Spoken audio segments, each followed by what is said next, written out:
Hello, I'm Harty, and today we're going to be looking at how to forge a rounding hammer, and for reasons of explaining to you in an understandable manner, and so there's not so much noise, I'm going to be using clay. So let's get to it.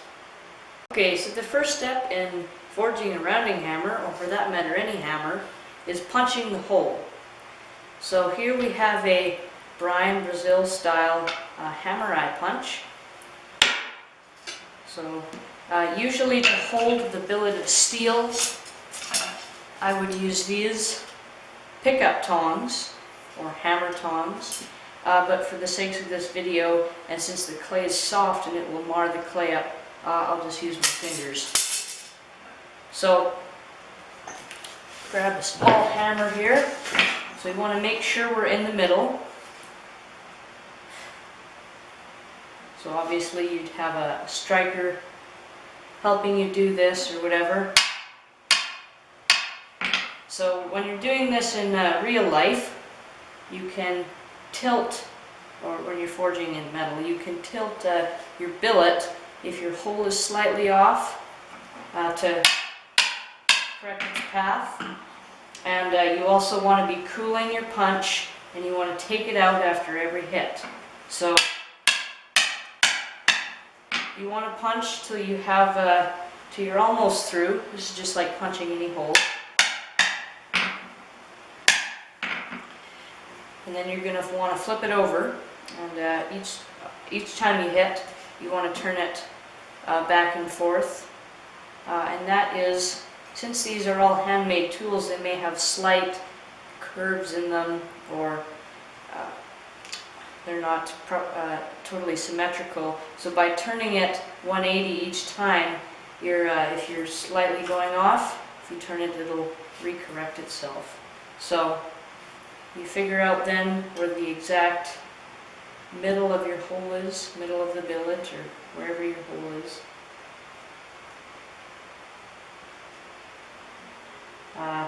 Usually you'd use some sort of a measuring tool to gauge when you're where you are in the billet, like a calipers or a scribe, and then you can mark where your center is. So you can see that we're just punching a plug, and when you get near to where you think the plug's going to come out, with your striker, you give it a 1, 2, 3, and the plug, and if the plug should come out, and if it doesn't, you keep going. Now, since this is clay, it's a bit harder for it to punch a plug because it's very soft. So I'll probably just leave it at that. And if the plug does stick, what you can do is take your drift and shear the plug out. So kind of squished my plug there, but you can just take it out. There's the plug. So next what we want to do is put this over the Harty hole and get a hammer drift. And we're going to drift the eye. Let's say that you get that far, and you're going to get your cupping tool and a flatter, and your striker is going to hit like this. So I'll just go like that. Obviously the striker would hit the flatter, but same kind of a thing. Now this is a pretty big billet, so my cupping tool doesn't totally cover it. But I'm sure you can get the gist of what I'm doing here. And once your striker is hit a good amount of times, usually you want to put this back over the Harty hole and re-drive the drift a bit. And that's because since you're compressing this, you can deform your drift. So you want to keep moving that up. Or after every hit, you can slam it down on the slam your drift down and the inertia of the hammer will move the hammer out of the drift. So once you've done that, you'll go back to being it like this, and you'll have the drift set. You'll go with a 5/8 fuller, and you're going to go in the middle. So again, I'll get a little hammer here.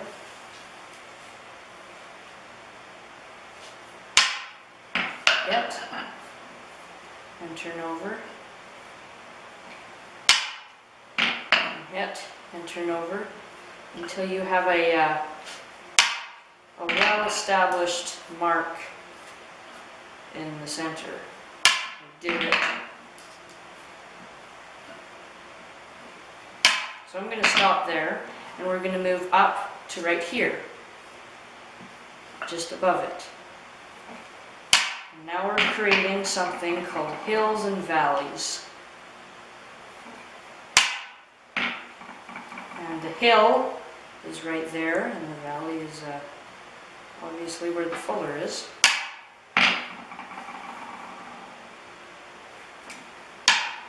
And you can go back over your first one. And you probably won't get much farther than this in the heat. So you're left with this. And the reason we don't go there is because since the drift is tapered, we would collapse right there. You can see that if we look here, there's no airspace. Right there, there's an airspace, and we would collapse that, and we don't want that. So then we would go like this and drive the drift. But this time, as you can see on this side, we have created small cheeks. And to prevent those cheeks from squashing, which is what we don't want, we're going to use something called hump tools. So these are what my hump tools look like. Pretty simple. I think they're a 5/8 bar welded onto some thick flat bar, just like that. And we'll put that over there, and so that prevents the cheeks from getting squished. So we're going to drive the drift, and we're going to do the same thing, but on this side.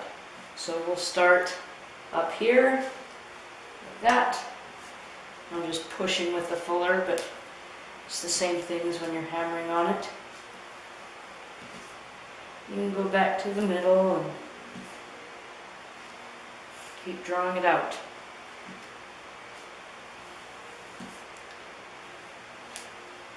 So that's kind of what it's going to look like after that heat, or after that process is done.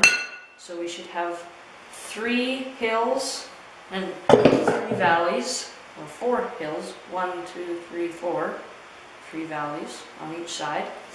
And so now we're going to start isolating the cheek from the face, and those are called the trough lines. So we need a bottom 5/8 fuller and our top 5/8 fuller.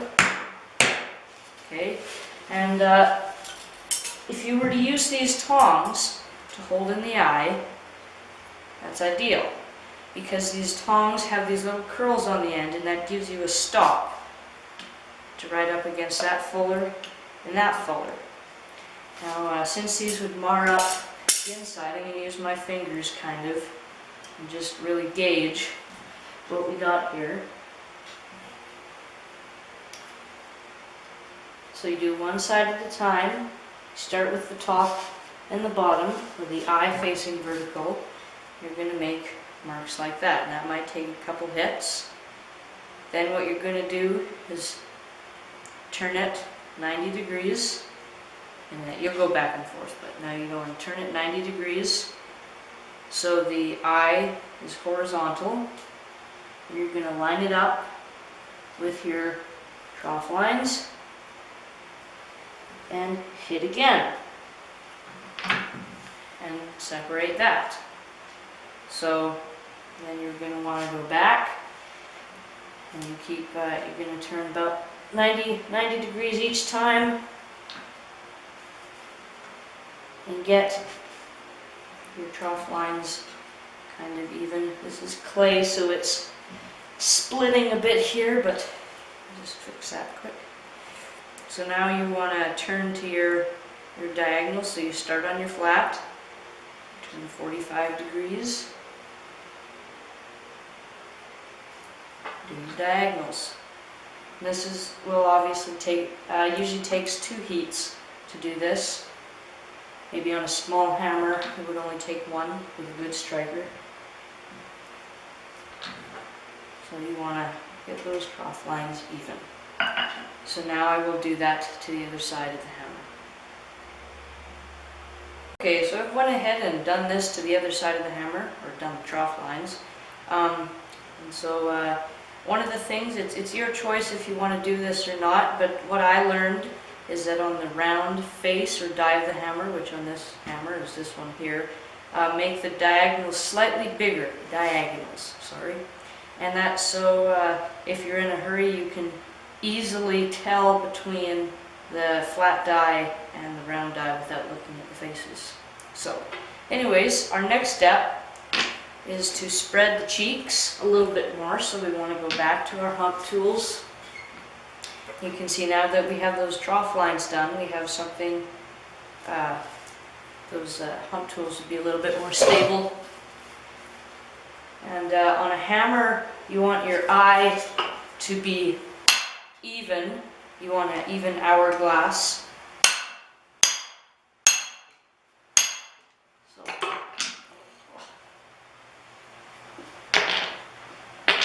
put our bottom 5/8 fuller in, get the top one, and we'll go back through the hills and valleys.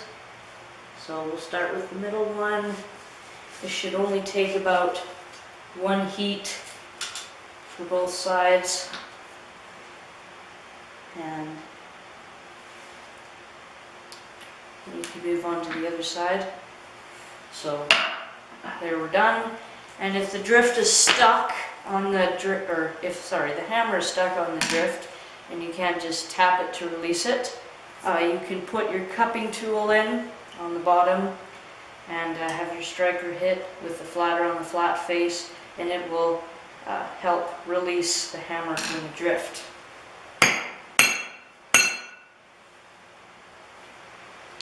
Okay, so now we'll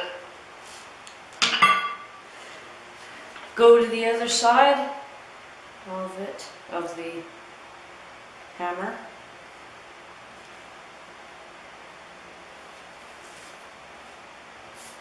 Make sure that you drift and forge each side of the hammer equally.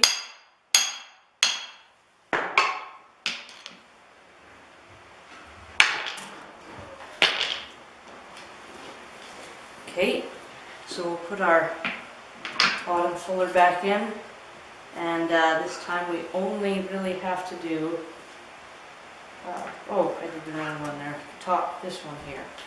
So do that, and you can go back to the center, and now you should have 3 very defined hills and valleys. You can see there's a hill, there's a hill, there's a hill, there's a hill, and 3 valleys. So you're gonna drive your drift again, and instead of driving it, I'll just put the drift in here and slam it down on the anvil. And we're going to introduce a new fuller, and that is the 3-inch fuller, which looks like that. That means a 3-inch radius and your 3-inch top fuller. And you're going to go on hills. So instead of hitting in those valleys, we're going to hit on the hills. So we'll set it. And you've got to make sure that this is lined up.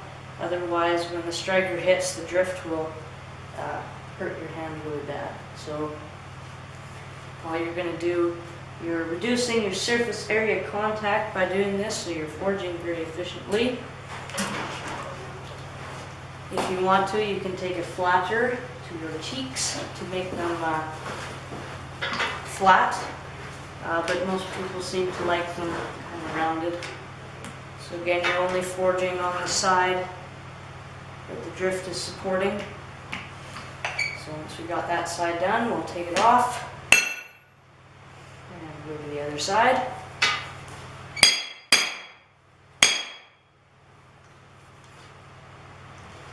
And generally, you can now decide how spread out you want your cheeks.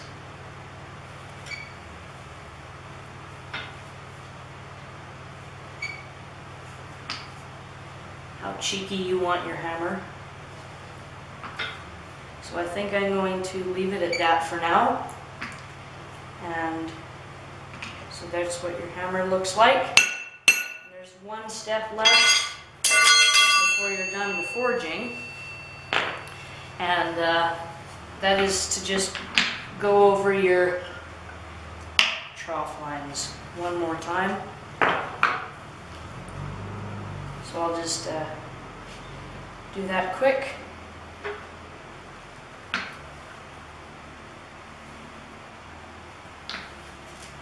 This also redefines, you can see right there, my cheeks are at the same level as my trough line. And you can leave it like that, but I personally don't like that. So this helps redefine those trough lines and from the cheeks. So we're done right there. So there you go. That's how to forge a rounding hammer out of clay. If you're thinking about forging a rounding hammer out of steel, you should probably forge one or two out of clay first to know what you're doing. Not that I do, but that right there, if that was metal, that'd probably be a pretty big hammer, like a 4.5 pound, but there you go.